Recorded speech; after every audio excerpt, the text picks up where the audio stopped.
आज स्वामी सांगतात, तुला जे हवं आहे ते तुला मिळणारच आहे. तुझे प्रयत्न वाया जात नाहीत. तुझं मन दुखतंय म्हणून देव शांत बसलेले नाहीत. ते फक्त योग्य वेळ बनवत आहेत.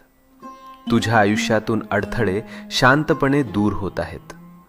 तुला दिसत नाहीये, पण परिस्थिती तुझ्या बाजूने फिरते आहे. ज्याला तू डिले समजतोस ते खरं तर प्रोटेक्शन आहे. तू विचार करतोस, मीच का स्ट्रगल करतोय, हे माझ्याच आयुष्यात का होतंय? कारण स्वामी तुला तयार करत आहेत. तू जे मागितलं आहेस ते मोठं आहे, आणि मोठ्या गोष्टी मिळायला मन, विचार आणि आत्मविश्वास तयार असणे गरजेचं असतं. आज स्वामींची कृपा तुझ्या भोवती आहे. तुझ्या जीवनात एक शुभ घटना लिहिली गेली आहे, आणि ती तुला भेटायला निघाली आहे. तू ज्या चांगल्या